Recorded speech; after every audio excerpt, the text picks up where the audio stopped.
Fueled by the failure of large medical groups, the disappointments of hospital employment, and the ratcheting down of care by private equity, physicians are increasingly seeking alternatives to their current practice arrangements. Many, alone or with others, are exploring the creation of new practices under their own ownership and control. In this first installment in our new series, Leaving Big Medicine, I want to stress the importance of looking back before leaping forward to a new practice arrangement. It might seem counterintuitive, but before you can fully understand what you're leaping into in your new arrangement, you need to understand the potential entanglements lurking within your current practice arrangement. Let's look at an example, an amalgam of multiple real-life situations.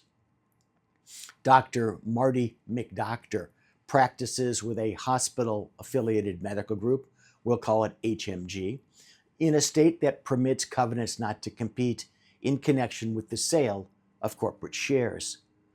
Marty started with HMG shortly after he completed his nephrology training 13 years ago.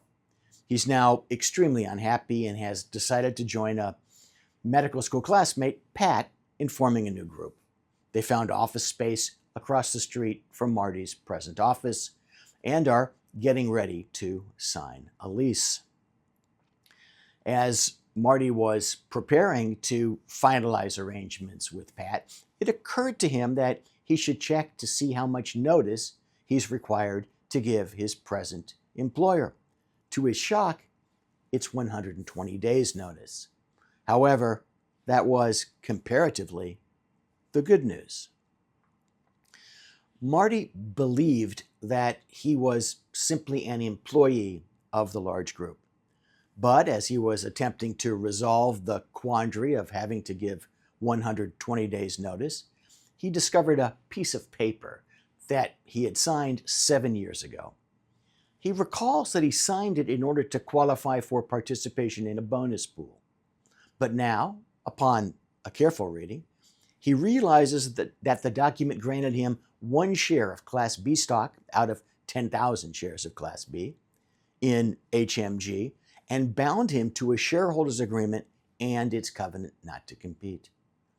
He's never received notice of a shareholders meeting. He's never been given an annual report. He's never been asked to vote on anything. However, the covenant not to compete prohibits Marty from practicing within 10 miles of his existing office during the 3 years following his departure from HMG.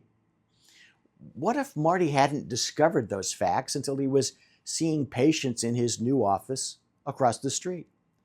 And what if he discovered those facts only when he was served with a lawsuit for violating the covenant not to compete?